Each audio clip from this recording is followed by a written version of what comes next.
warahmatullahi wabarakatuh. Mirsa TV MUI dimanapun Anda berada, apa kabar? Semoga Anda selalu dalam keadaan sehat walafiat.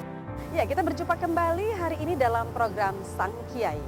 Sang Kiai hari ini menghadirkan profil Kiai yang sangat karismatik. Salah satu pengurus atau Dewan Pertimbangan Ulama Indonesia. Beliau seorang aktivis dan bukan hanya seorang aktivis tetapi juga beliau seorang Zu'ama yang aktivis yang penuh daya imajinatif yang sangat ideal dan penuh daya refleksi yang sangat mendalam. Siapakah profil Kiai hari ini? Beliau adalah Kiai Haji Natsir Djubaidi.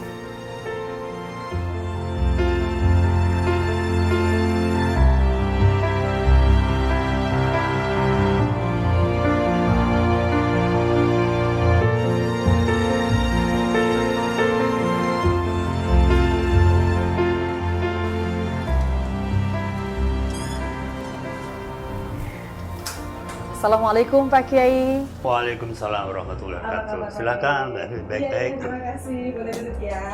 Kali ini bisa datang ke kediaman Pak Kiai lagi baca ya Pak Kiai ya. Sehat Pak Kiai? Baik-baik, alhamdulillah. Alhamdulillah. Tapi sehat-sehat juga. Alhamdulillah. Ini dalam Sang Kiai hari ini sengaja kita menghadirkan Bapak Kiai Haji Muhammad Natsir Djubaidi. Nah, Pak Kiai, yang Evi tahu Pak Kiai ini sekarang adalah sebagai anggota Dewan Pertimbangan MUI Pusat ya. Dan pernah membaca nih biografi Pak Kiai luar biasa. Sejarahnya cukup panjang dalam berorganisasi Pak Kiai ya. Sampai kemudian orang menyebutnya sebagai seorang ulama sekali juga Zu'ama Pak Kiai. Sebenarnya dulu pendidikannya kayak apa sih Pak Kiai Djubaidi?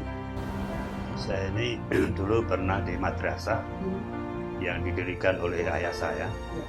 Ayah saya adalah seorang kiai ahli ilmu falak, alumni Mambaul Ulum yang didirikan oleh Sunan Pakubuwono ke-10 masa kejayaan Sunan Pakubuwono.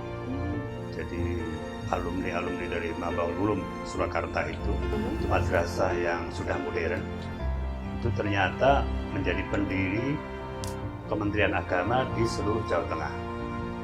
Termasuk ada Pak Munawwar Sadari, ada Kiai Syukri Ghazali dan lain-lain. Tapi saya juga di SR waktu itu, belum SD. Iya. Sekolah Rakyat. Tahun berarti Dan tahun 50-an ya? Kabupaten Klaten. Ya, tahun 50-an ya? 50-an. Lalu saya harus sekolah di Solo waktu itu. Ke SMP Negeri 5. Setelah itu di Semea 1. Oh, lulusan Semea ya Pak Kiai. Tapi waktu itu sebenarnya saya masuk ke UII, Fakultas Ekonomi. Tapi saya menyadari bahwa aljabar saya sangat kurang baik. Saya ingin masuk ke Fakultas Hukum, tapi waktu itu peraturan belum bisa. Kenapa? Ya, akhirnya ya ada peraturan lah. Lalu saya masuk ke IKIP Muhammadiyah di Klaten. Lalu setelah ke Jakarta tahun 73, saya harus menjadi pengurus besar pelajar Islam Indonesia di Menteng Raya 58. Saya harus pindah di perguruan tinggi Universitas Muhammadiyah Jakarta. Ini organisasi kan banyak sekali nih, Evi baca dalam biografi Pak Natsir Djubaidi. Kenapa sih dulu senang sekali dengan organisasi gitu? Karena ayah saya sudah aktif di organisasi Muhammadiyah. Beliau ketua Masyumi di kecamatan. Beliau itu kepala KUA Kecamatan Trucuk, Kabupaten Klaten. Lalu saya waktu kecil itu diajak untuk berdakwah.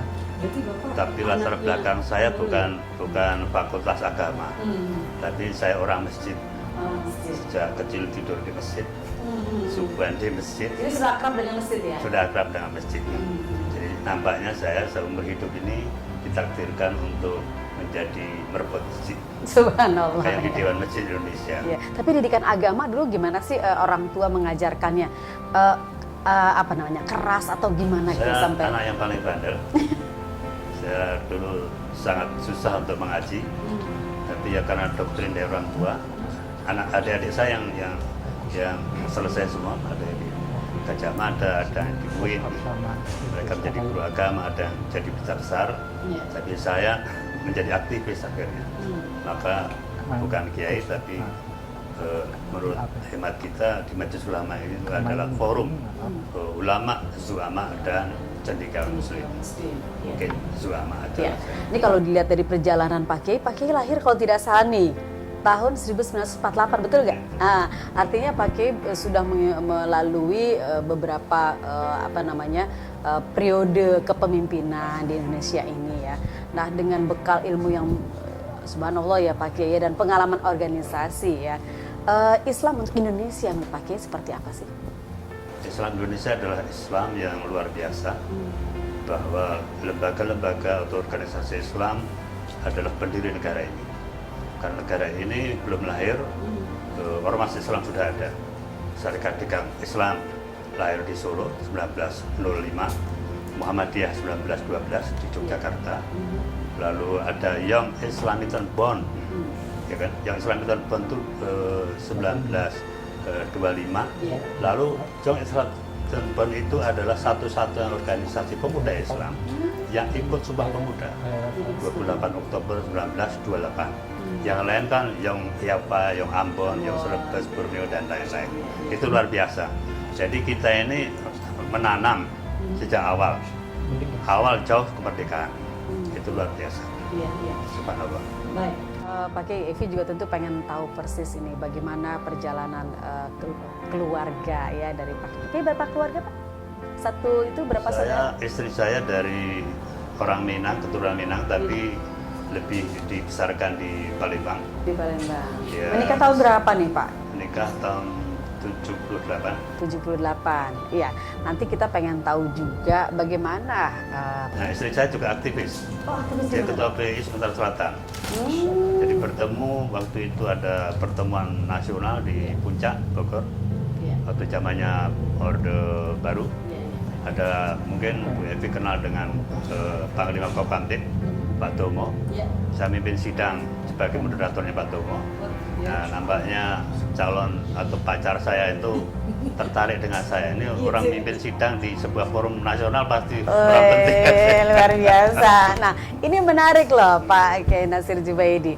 Bagaimana ketika ada muncul rasa cinta dan bagaimana kemudian menyampaikannya kepada seseorang yang kita cintai. Ini menarik, nanti kita bahas ya, bagaimana Pak Jubaidi juga merawat rumah tangga, bagaimana mendidik anak-anak. Tentu orang tua pengen anaknya semuanya menjadi orang yang sukses juga seperti orang tua. Baik, Pak Kiai Nasir Jubaidi, nanti kita lanjutkan kembali ya Pak ya. Ini menarik, dan pemirsa tetaplah bersama kami untuk menyaksikan Sang Kiai melalui TV MUI. Kami akan kembali setelah informasi yang berikut.